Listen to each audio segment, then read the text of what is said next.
Hello, and welcome to Totally Schway, a podcast about the DCAU and whatever the hell else I want it to be about. My co-host here, his name is Luke. And the host you were just listening to, her name is Juan Sanchez Lobo. No, it's Mary. How many times are you going to make that joke? I don't know. I just really like I think it. this is like the third time. It is, maybe the fourth. I think the Highlander had a very specific effect on me that I found Sean Connery playing a Spanish immortal fighter called Juan Sanchez Lobo Ramirez. Just absurd. Wonderfully absurd, I should say. It's like Wayne playing Genghis Khan. Yeah, John Wayne playing Genghis Khan, yes. Yeah, just like... I mean, seriously, of all people to play Genghis Khan, you're going to do Wayne. That's right. Sorry, I've completely derailed things. We've only just started. That's all right. So, as he was saying, we're the host of Totally Schway. And how are you? Yeah, I'm okay. How are you doing? Sorry, I was asking the audience. Oh, I felt for it again. How are you? I just said I'm totally fine. How are you? Oh, that's the second time you've asked me how I was on the podcast. I am on the cusp of being ill because it's that time of year. And I don't really have a ton else to do other than like this next week is going to be quite a busy week for us. Yeah. But I will say something now and at the end of the podcast. The next podcast that will be out, not the comments podcast, but the one after that, in 2 weeks' time, will actually be a special edition of Totally Schway. Yes, it will. Because I'm going to be interviewing you about some stuff. By stuff, I mean the book. Yeah. that you've been tirelessly I'm not going to say slaving over because that's the complete wrong word, but like you've been tirelessly working on. Yes, yeah, I'll give you everyone, the listeners, a little tidbit here. So I'm expecting the latest proof to be delivered today. We made a couple of tweaks based on, to the cover design, I should say, based on the printing capabilities of the company we've gone with. And if the latest proof is all fine, I'm going to be comfortable announcing the release date. So if you don't hear anything, then you know that the printers let us down. And then I will announce the date of my life story. It is called Memoir. That's it. And it's a memoir about writing a memoir. I'm joking, obviously. No, so yeah, I wanted to tell you guys that. Also, we'll talk about it more at the end if I can remember. But today, I'm just being honest here. 20 minutes from now, if I can remember. Yeah. Do you want to know something? I'm just going to quickly say this. I say quickly, then like 30 minutes later, it's like the messages I send to my aunt. I'm like, oh yeah, it's like a great morning. I just had my coffee. And then like literally 20 minutes later, I have to stop the recording and start another one because I've gone over. Voice messages anyway. I have been leaving things in the most random places recently. And it's weird. Like so we have a key pot, like most people do. It's like just a dish with keys and other random assortments that have been there for years, but I just don't move it. We just move the bowl. And for some reason the other day, just out of nowhere, I never put anything in the key pot, like on a daily, like I never do that. You use it more than I do. My phone was in there. And I was like, who did this? Like, I know I did it, but I'm going to ask who because, whatever. And then I guess I went to go, like, wash my hands or something. And I had, like, a marker in my hand that I was using. And I was writing this, actually, because I like to write with, like, metallic over regular Sharpie. Bathroom. Why? But I was probably holding it in my hand while I was doing something. Then I put it down in the most random places. And then I found a Diet Coke, like an unopened Diet Coke can that I'm looking at right now, on the sofa. And I think you might have found one too. Yes, I did. One by the kitchen you just left laying around. It was warm by that point, so I put it back in the fridge. Yeah. But yeah, have you guys been leaving random things, or is it just me? Um, what else do I lose a lot of? Sleep. Well, other than that, remotes. I've been lucky with these last round of remotes. All right, let's get to the subject at hand. Yeah, this is. Hang on a minute. Is this our Halloween special? It is, isn't it? Because this is the episode before Halloween. Next episode will be in November. So yeah, this is our spooky special. Yeah. I completely forgot. Yeah. I've got to be honest with you again. I mean, I'm always endeavor to be honest with you, but I haven't really been giving a ton of thought about Halloween this year with everything that's going on in the world. And by that, I mean the weather only just turning a slight chill. It was the day before yesterday. I woke up and I was like, it's cold. And I was happier that day. And I continue to be happier the colder it gets. Okay, so this podcast episode is about the second Superman the Animated Series, The Hand of Fate, which is in the second season. And is that episode 18 that I've written down there? I don't know. I just think of Superman the Animated Series as one thing, and I don't number the episodes. Okay. So I'll trust you. I don't like numbers, but my mind does. So when I put it through the thing, it has to have numbers in there. Sometimes random. Okay. It's been a while since that's come on, actually. What, since we last watched that episode? No, since it was it 96, 97? It would be there, 96, 97, yeah. Since it first aired. It's 30 years old. Make it stop. Like, seriously. I'm gonna be 40. So it's been nearly 30 years since this episode aired. Yeah. Originally, anyway. Yeah, no, excuse me while I turn to dust. All right, let's start off with the questions I have. Shoot. First one. When's the last time you watched Hands of Fate, and does it still hold up in 2025? And what I mean by that is I'm not talking about the one you've literally just watched this morning. Yeah, spoilers, everyone. We just watched it just to refresh our memories. No, we watched it, all of Superman the Animated Series last year, didn't we? So it beginning of this year. Was it beginning of this year? So, all right, so it would have been like 10 months ago. Yeah, and does it still hold up? Personally, I think it's one of the weaker episodes of Superman the Animated Series, but it's fine. There's nothing wrong with it. It's just not as not an awful lot happens in it. Like, the basic plot is that this ancient demon is awakened by mistake by someone robbing a museum, possesses the thief's body, goes to the Daily Planet, and tries to turn everyone there into its minions. And Superman has to get Dr. Fate to help him defeat it. The pair defeat it. The end. That's not saying I'm not saying it's bad. No, I'm just saying that it is probably one of the least good episodes. And saying that about Superman the Animated Series, where damn near every episode is exceptional. Yeah, that's not a bad thing. I think this episode, it can't really relate.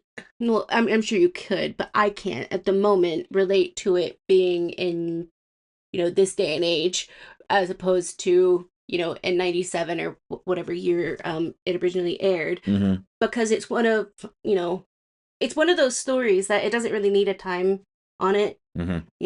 Yes, it can be told in any timeline, and I think it has been, which is fine.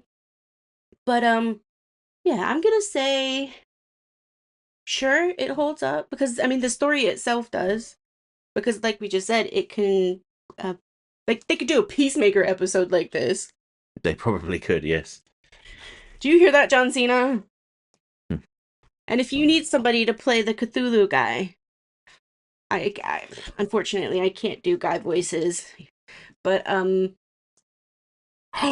they could Lady Penguin it. I could be the lady version. Anywho, let's get on to the next question. How did it feel seeing Superman deal with magic? Something his fist can't solve. Um, I'm gonna answer yeah, this you one. answer this one. Go on I then. found it obviously interesting, but not as bad as I thought it was going to be. When I first read the first synopsis of this, I think it was when it was on Netflix. And I first watched this years and years ago now. I thought, oh God, this is going to be one of those moments where Superman's gonna, yes, he's gonna find something. It's gonna be magic. He's gonna pick it up. He's gonna be like, what do I do with this? Mm-hmm. And it kind of is that Mm.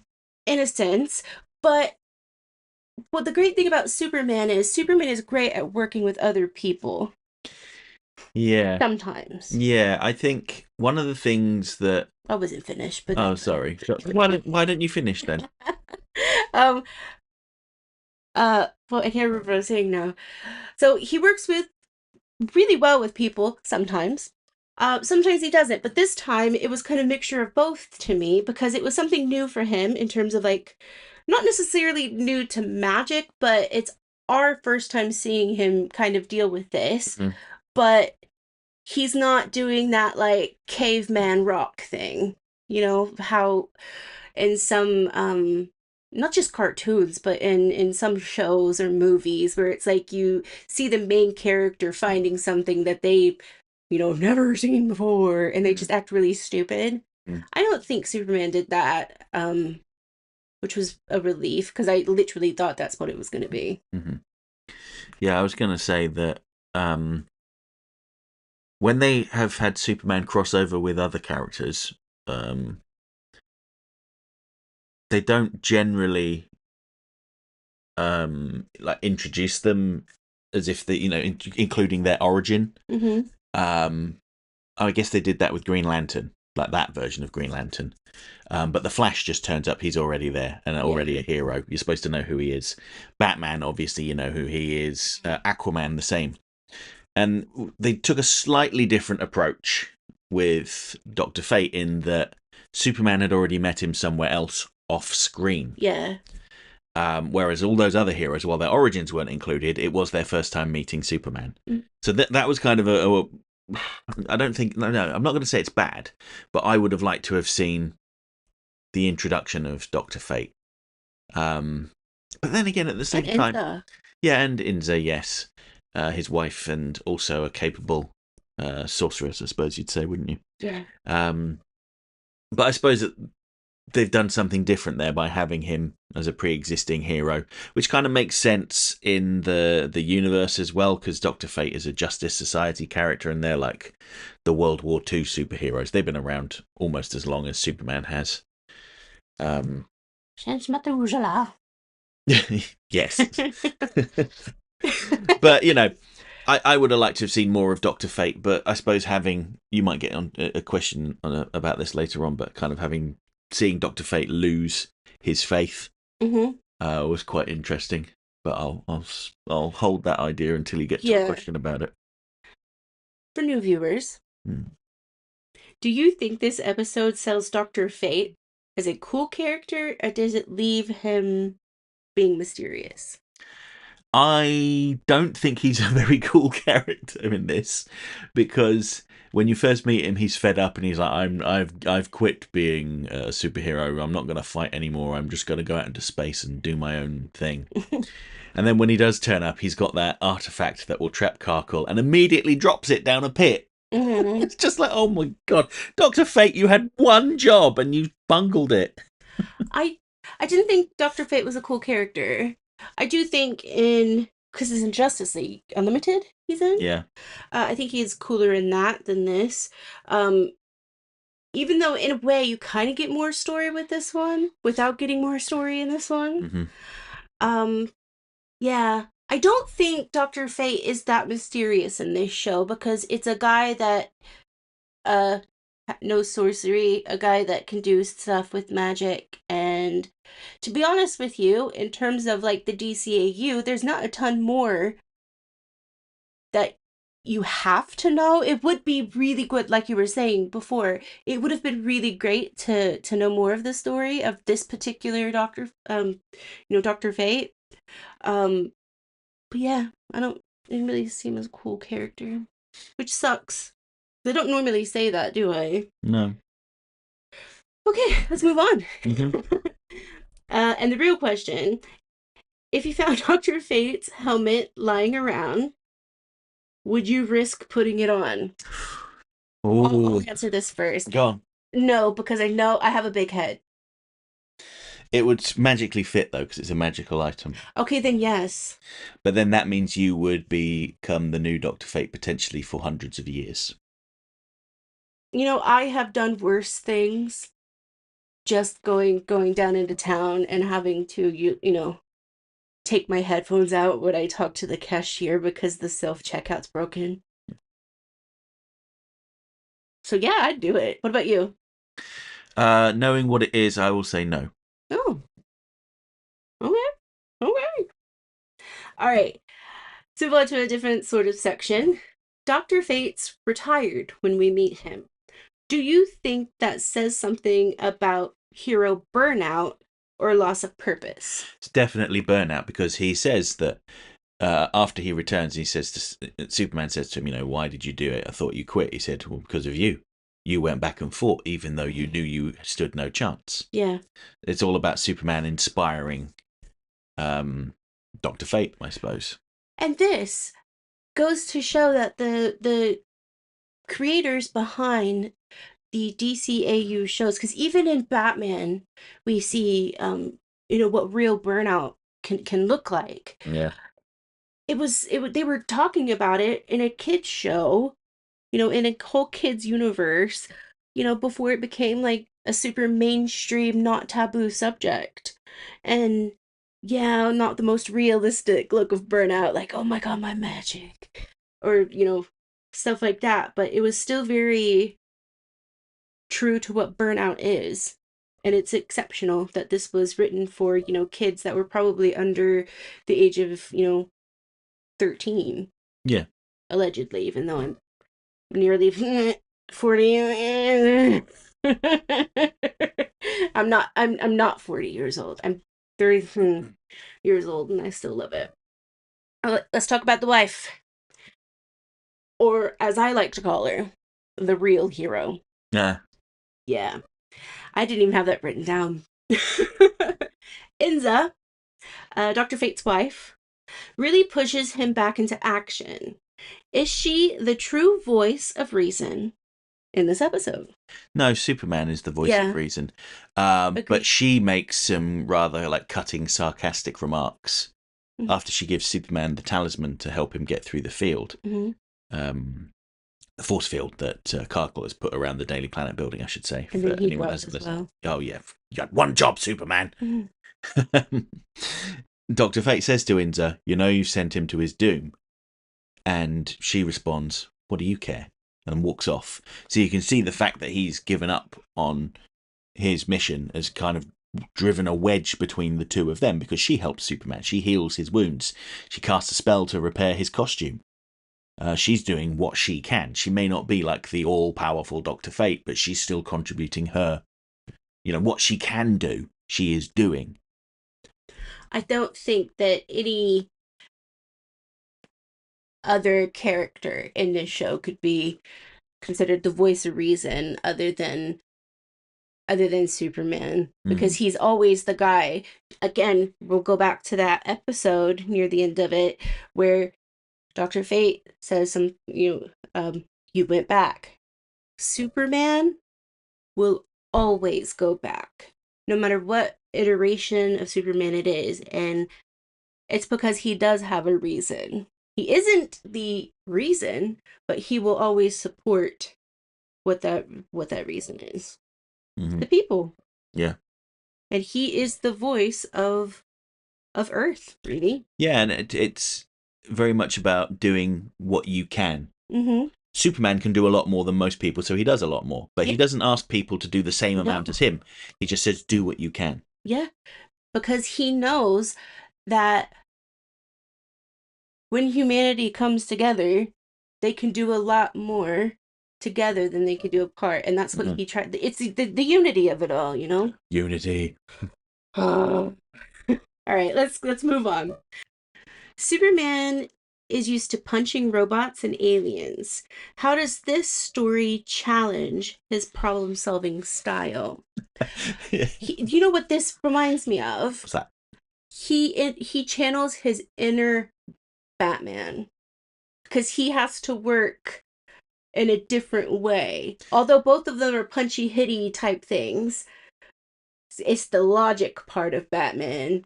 He needs to do this because he can't do it himself. He can't get through that force field by punching. He has to think, how am I going to do this? Yeah, also, he can't hit Karkel's minions because they are his friends that have been turned into monsters. So he's just kind of like going, "Oh, I don't know what to do. Just like push him away." Yeah. Get away, Jimmy! So yeah, he has to be a bit more. He has to think outside of the box, basically, doesn't he? And that's what Batman does. Yes, Batman lives outside of the box. Well, he lives in a cave. Mhm. You could say he worked in a cave, Mhm. but did he ever come out? Okay. This next question. What did you think of Karkle? Creepy cosmic threat or just a convenient excuse to bring fate back into the mix? He is not one of the best villains. I applaud them for like mining the golden age of comics to find a Dr. Fate villain to use. Mm-hmm. Karkel hasn't been in very many comics. I know he was in Justice Society in the late 90s, early 2000s. I haven't actually read those that run on Justice Society, but yeah, he's not like a recurring villain seen all the time fighting different people. I'm sure there's a Swamp Thing villain that's very similar. It might be the same guy, but Is it the Swamp Thing? no, he's not the Swamp Thing. But I think that it's if you're going to use a supernatural villain, finding someone obscure is always worth doing. So this morning when I was rewatching this with Luke, I was thinking of Karkle as Cthulhu, Yep. Phantasm, A little bit. and what was it, Ringu? The ring can, Yeah. yeah. Particularly the being that Lois turns into with the long Yeah. black hair seems very much like. So there's a reason why I say instead of saying the ring, Yeah, I know why you it's say it. because of the movie posters. Yeah. And there's a particular scene in this where it kind of looks more like the Japanese poster as he's like turning. I say he as they are turning into something different or whatever, and it looks like the Japanese movie poster. Yeah. There's body horror and Lovecraftian horror in this as well. Yeah. Yeah. So with that, I don't know. I don't think it was necessary to have this character, but I guess you could say it was a convenient excuse to bring Dr. Fate into the mix. Yeah. It gave them a chance to do a different type of story as well, didn't it? So Yeah. always give celebrate people trying something new. Yeah. And I say excuse, but it's not really an excuse. It's just a different idea. Mm-hmm. We'll use that phrase again that you used a few moments ago. It's outside of the box, Mm-hmm. which is nice. We love that. Okay. There's this tension between science and mysticism throughout the episode. Do you think Superman learns to respect magic by the end? I think Superman respects magic full stop throughout the whole episode, actually. He's the person that takes that Rain Song woman seriously, even though, she's how can I say this? I suppose she's a bit of a poser, It's not whose name I was asking about this morning. It was the blonde chick's name. I cannot remember her name. Maggie Sawyer. Yes, Sawyer. Oh. But yeah, so it's Dan Turpin who's dismissive of the magic. Mm-hmm. Like when Rain Song turns up to provide exposition, he's like, "Oh boy, another kook." Whereas Superman's like, "Wait, tell me what you know." Yeah. Superman has seen a lot. He hasn't seen it all, but he has seen a lot. So believing her was easy. Yes. So I would say that Superman has already got an established belief in magic and sorcery and the likes, and it's other people that don't. Yeah. Maybe they might feel differently after Karkel's turned up and turned all of those reporters into eldritch manta rays or whatever they were. Yeah. I'm same as you. I don't think Superman, the alien, that came Yeah. from space, from a land far, far, a planet far, far away, ever disrespected magic, because he knows that sometimes we don't understand things. And Mm. the beautiful thing about, I think, most of the characters in the DCAU, but especially Batman and Superman, is the fact that they might be stubborn at first, but there's that click moment for them. Mm. There's always that click moment where they're like, hot damn, you know? It's not always as big as, like, oh my god, I couldn't believe it. It could be very subtle, but there's always that moment like, okay, I think it's there, but now I know it's there. Mm-hmm. Yeah. I hope that makes sense. I believe it does. Yeah. All right. The Hand of Fate clips into the supernatural side of the DCAU. How does it fit with the rest of Superman, the animated series, which is usually science driven? So I feel like this is a fairly unique episode in that it is purely supernatural, but there's another similar kind of horror episode that touches on Lovecraftian stuff, and that's Unity. But Unity is very much an extraterrestrial threat. Mm-hmm. So that's kind of like the bridge between, Karkel and demons being summoned from the underworld or whatever it was, to your traditional Superman stories where he's, fighting aliens or punching robots. As I said earlier, I don't think it's one of the better episodes. In fact, it's probably one of my least favourite. So we'll go straight into the next question. Okay. It also deals with magic, not the gathering. Do you think this episode planted the seeds of later DCAU magic stories, like the ones we see in JLAS? Hashtag JLAS. Yeah, it's been a while since anyone said that. Hashtag JLS. I say it every day. Yeah, when you wake up. Okay. Hashtag JLS. Yes, because it introduces Dr. Fate, who's like one of the key mystical figures Yeah. in the universe. I love how, I mean, other shows, other types of series and stuff have done things like this before, but I love the fact that this episode, although not as, it doesn't seem as significant to me as it actually is, by introducing the character of Dr. Fate, mm-hmm. which kind of snowballed into this really beautiful, thing. And I didn't really realize that until just now, that there's a lot of stuff from JLAS that is kind of because of Dr. Fate, in terms of like the magic and how they get there in the end and stuff like that. Yes. Yeah, it's true. This kind of sets the foundations. Although I would say there was an episode of Batman that had magic in it as well. Yeah. And that was, of course, Avatar, with the spooky Egyptian queen, immortal Egyptian queen, draining Ra's al Ghul's soul to turn herself into an immortal. Not one of my favorite episodes, but I don't hate the character. Yeah. Yeah, so I would say that perhaps this is more explicitly magic in that it's got people coming in and doing spells and using mystical artifacts, whereas I suppose you could argue that there was some kind of horror logic behind Toth Capera and Avatar. She's just like a zombie, really. But yes, to answer your question in a very long way, yes.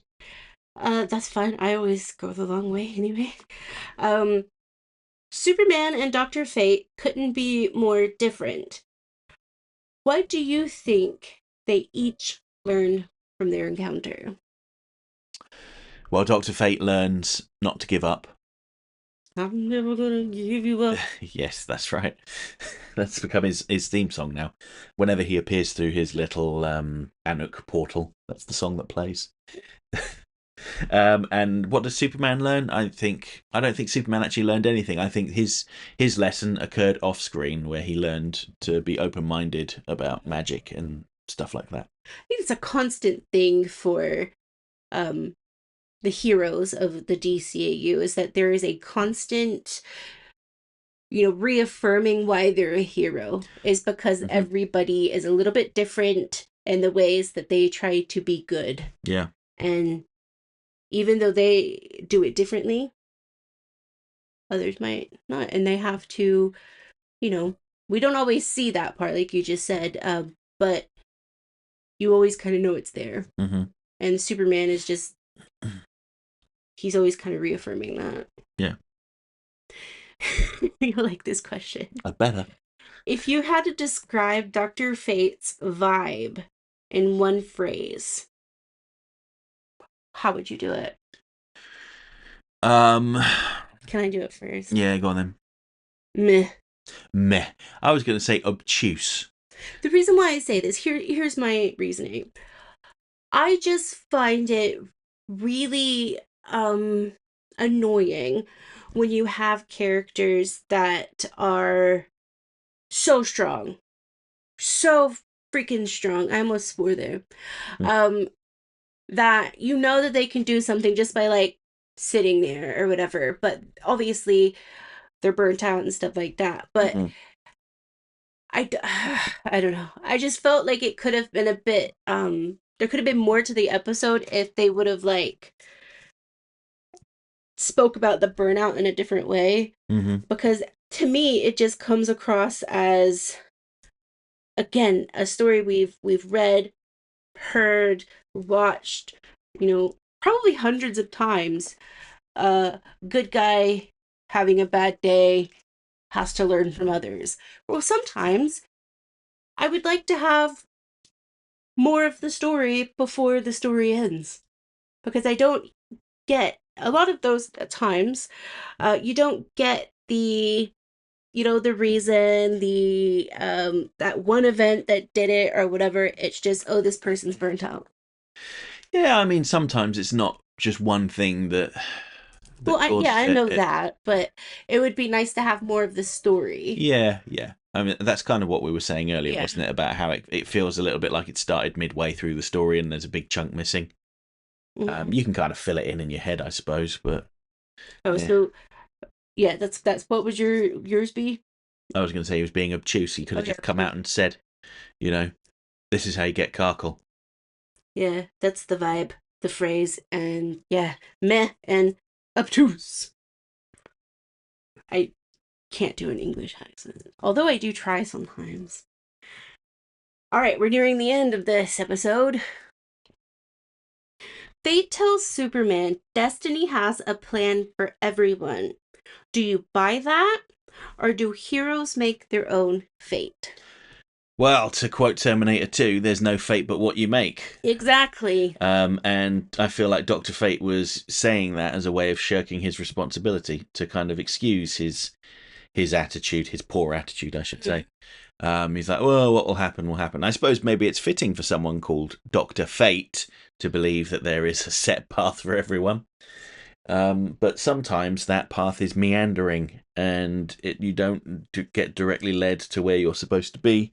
But every step on that journey is essential towards getting you where you need to be. Yeah. And one of those steps will be that feeling of burnout and kind of disinterest. I think it was essential for that to happen in order for him to feel renewed by Superman's presence. Yeah. And to redouble his efforts from that point on. Would you want to see Dr. Fate return in a full DCAU storyline or movie? Why wouldn't I? What's your dream plot? Oh, I don't have a dream plot, no. I have a dream plot here. Okay. Dr. Fate. The whole story. I don't know why my brain just went Dr. Fate, medicine woman. Just like, it's not even related. That's Dr. Quinn. Yeah. That's Jane Seymour. Yeah. So there we go. That's my answer. Dr. Fate, medicine woman. If you were building a DCAU style Justice League dark team, Yeah. who's on your roster? Zatanna, Dr. Fate, Swamp Thing, Etrigan. Oh yeah. And you know what? I'm gonna I'm going to chuck in Clarion the Witch Boy. Can I just add an oddball there?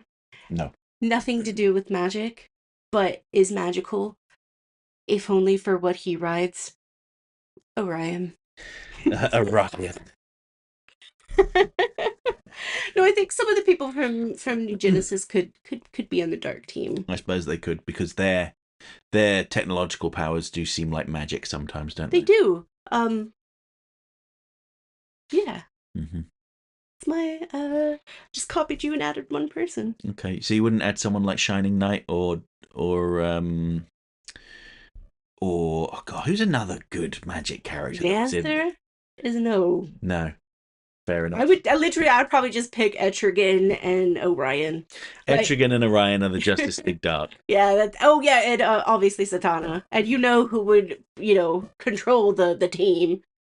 Zatanna. She'd be like, y'all, goodbye. And there's just like dust everywhere, or smoke or fog. All right, so let's get to some fun stuff.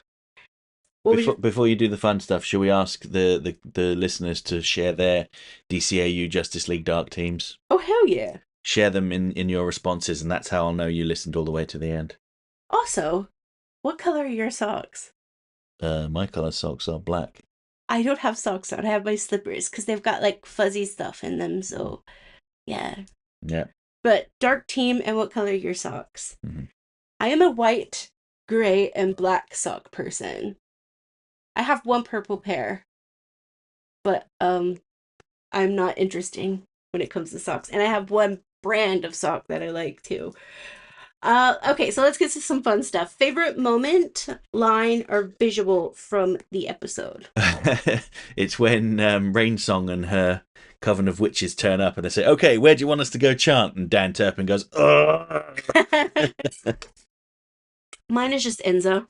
Mm-hmm. Like everything she did, she was like, yeah, she seemed kind of fed up of Dr. Fate's attitude. His apathy. Apathy, yeah.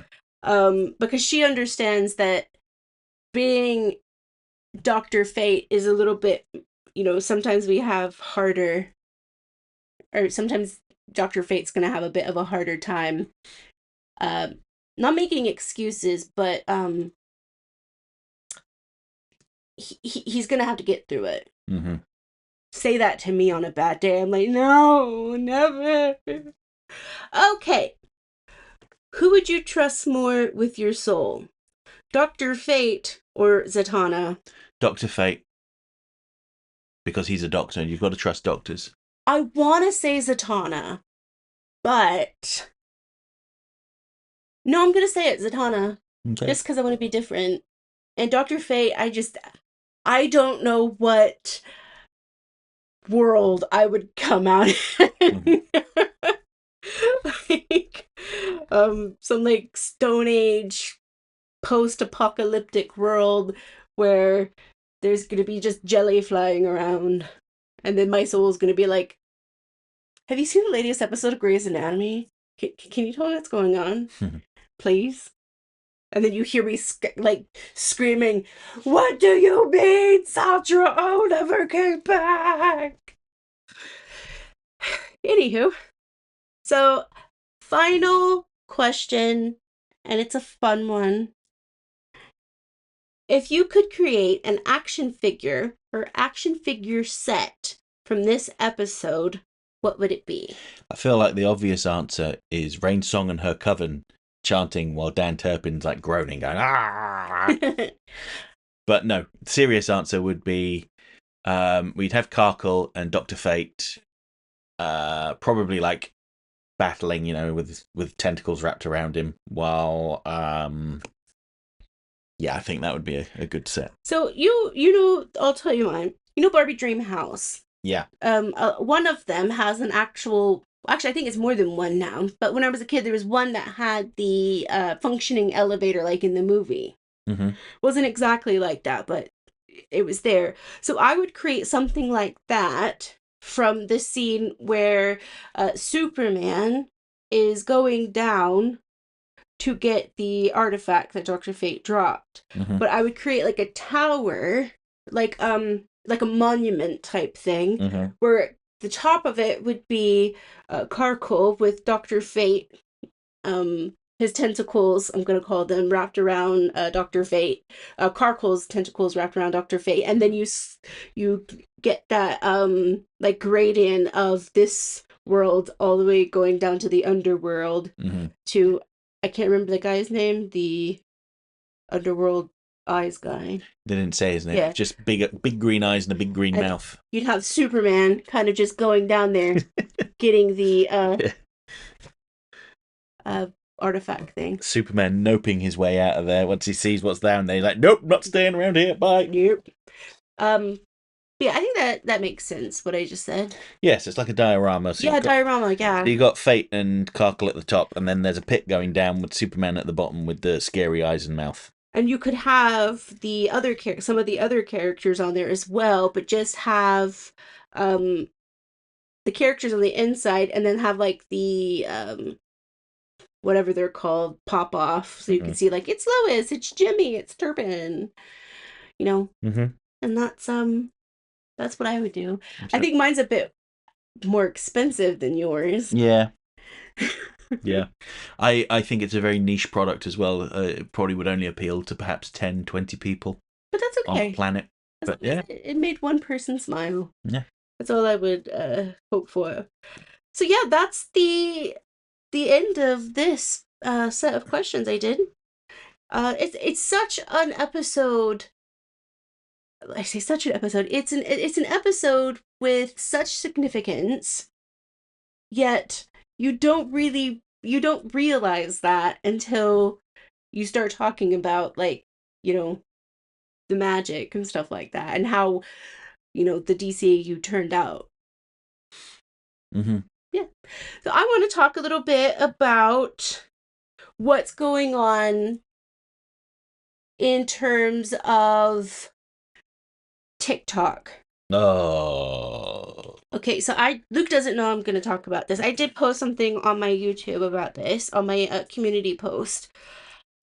This past week has been kind of heartbreaking, actually, and it's not because of like any bad reasons. It's the fact that we've seen a few accounts on TikTok that have just taken Luke's videos and put them on there. Mm-hmm. And I have a problem with that because I see how hard Luke works.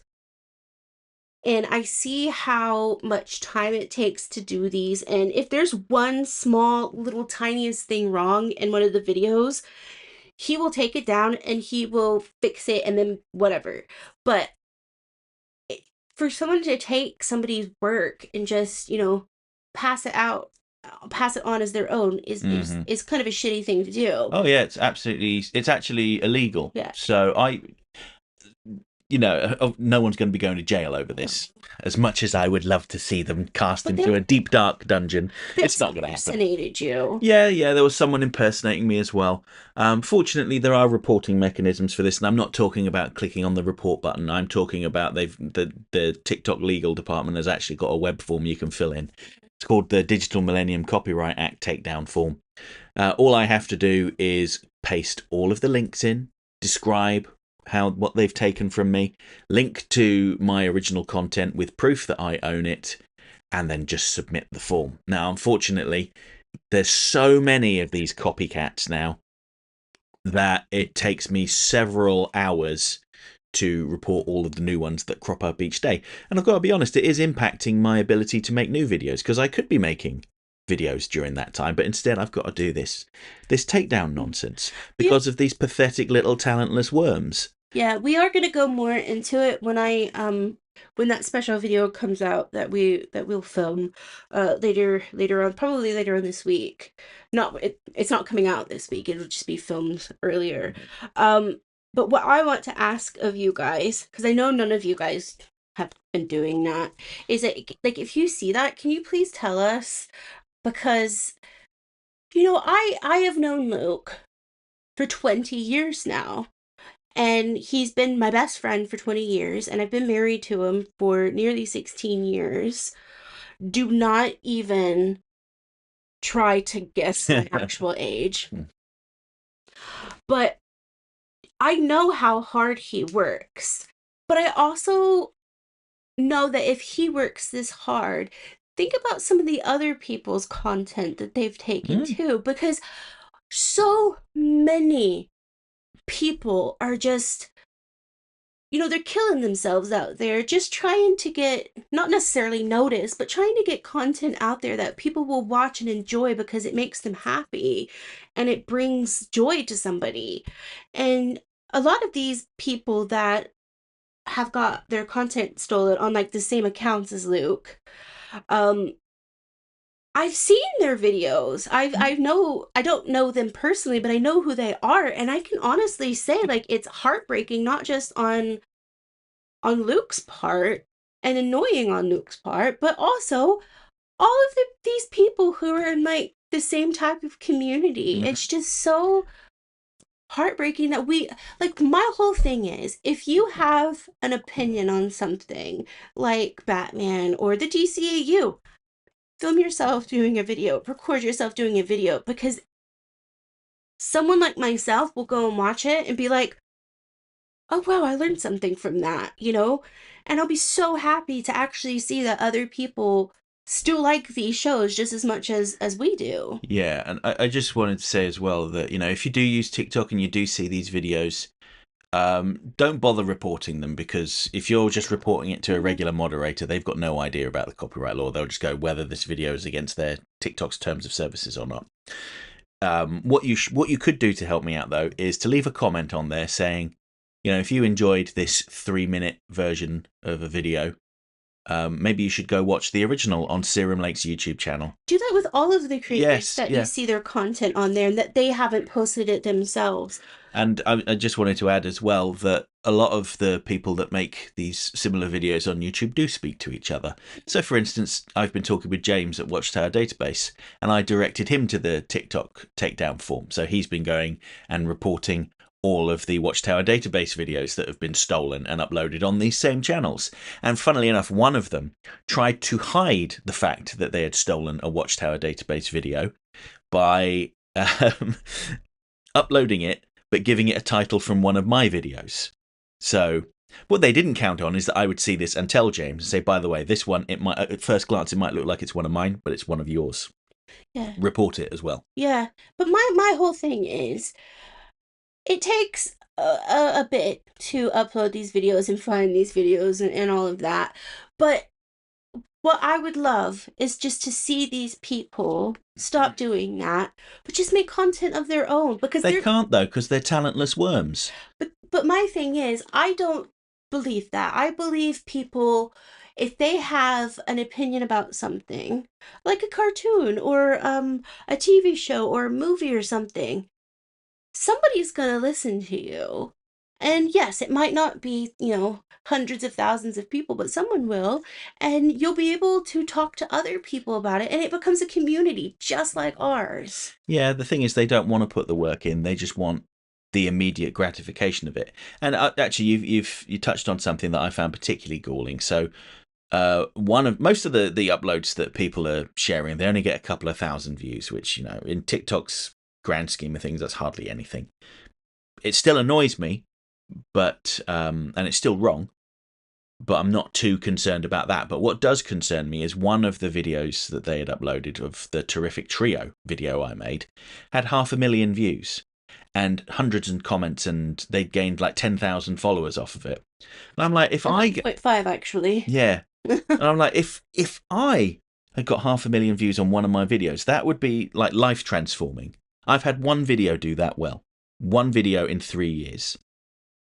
And they've just stolen my stuff, and effectively they've stolen that interaction from me. They've And from others as well. and from others, yes, for other creators. absolutely. You look on their channels and you just see there's like dozens of videos from different creators. It's very obviously not the same person. Imagine the person that does the DBZ stuff. Yeah. I'm not even kidding. There were like a few dozen from like the DCAU people that talk about that, but from the DBZ stuff. Oh my gosh. And it was from the same people, and they were just all of that hard work. Because Yeah. that isn't that in the thousands, those episodes? Could very well be. Yeah. Or something like Yeah. I that. They've mean, watched that many episodes and they've put that much time and effort into something. And I mhm. know it seems like we're just bitching now, but it's not just bitching. It's there's so many creators out there that need to have their stuff seen because for various reasons. But what the main thing is, it's because there's a reason they put these things out there, whether that's for a community like I do, or it's because it's their job or something. They're doing that for a reason, and it takes a lot of the fun out of it. Well, I'm still going to keep making these videos. I will be slowed down a little bit while I deal with these. I was going to quote Magneto then. Yeah. Bigot, ingrate, sycophant, worm. But what I was going to say is one particularly annoying thing is that unfortunately one of these thieves became a channel member and copied my members only videos and uploaded them to TikTok.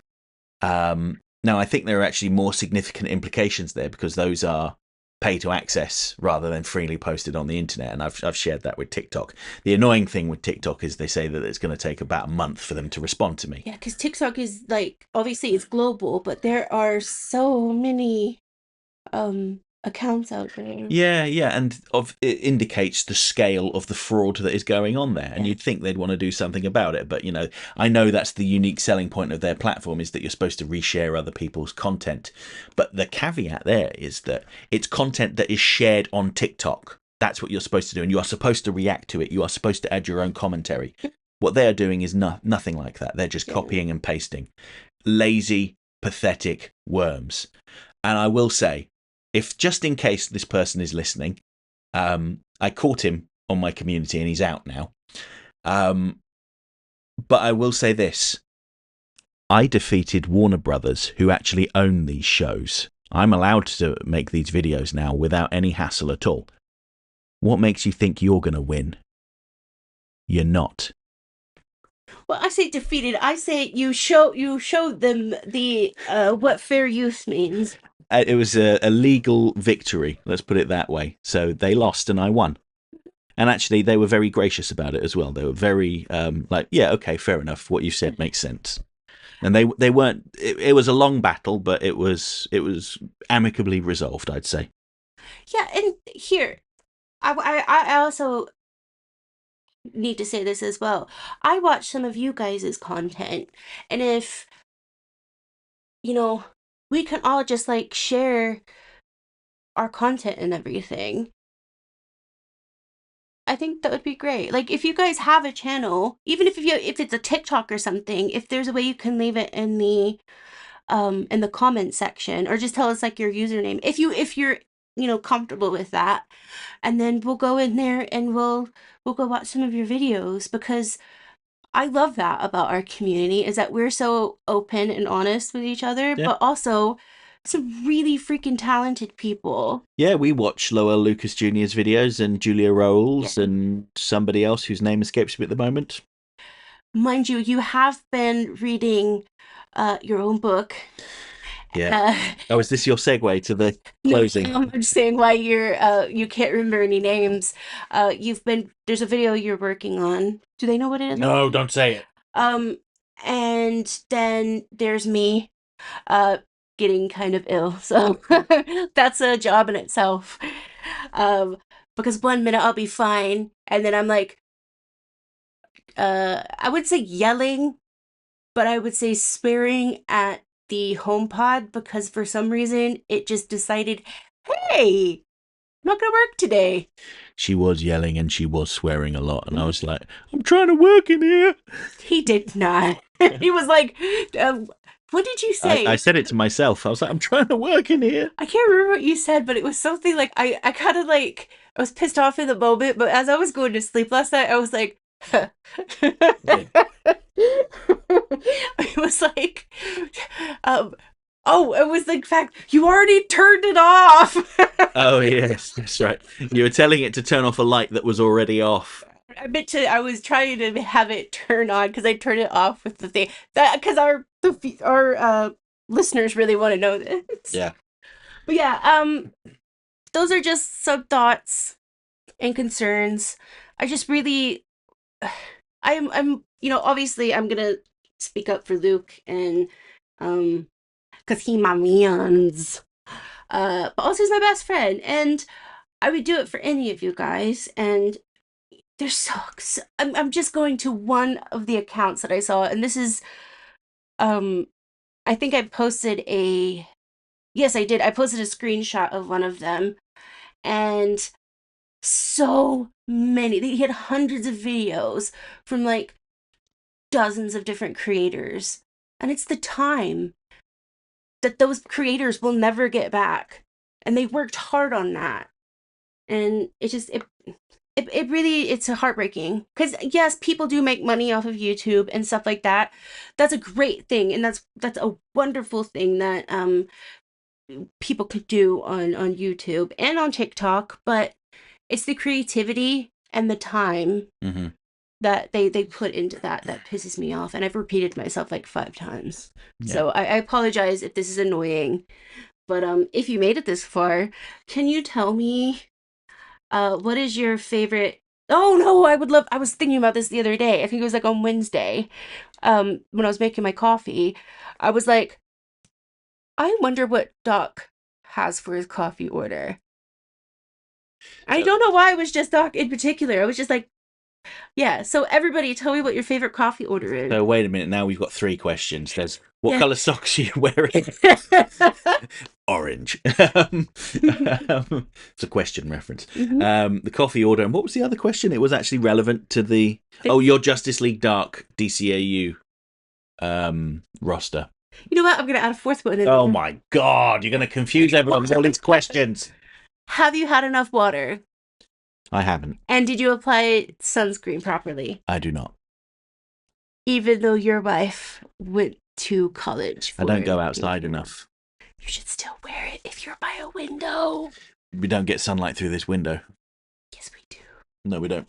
The cat's suntan lines differ. Yeah, it goes as far as where the cats lay, and it doesn't actually reach all the way Does it not? No, it doesn't. Okay. That's just how much I pay attention. Yeah, that's why I like this room. Anyway. I love you guys so much. Thanks for listening to us moan and talk about Dr. Fate and all of that jazz. I hope you have a great week. I am going to go to the shop in about 2 hours when it opens. And I'm going to get medicine. And I'm going to come home, take a bath, and probably just watch 911 for the rest of the day. Do you want to tell them what we're talking about next episode of Totally Schway? I told them already. Need to tell it now, though. It's at the end. They're going to be seeing a video of me putting on my best Lois Lane and asking you questions about how you got to your book. Okay, so it's going to be a Rogues Gallery special. Hopefully, if all goes well with the latest proof, we'll be able to have announced the release date as well.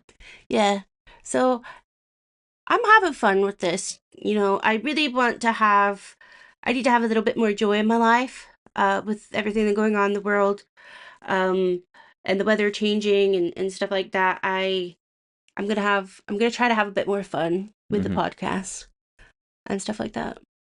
So I love you guys. I hope you have a great day, week, month, whatever. And bye.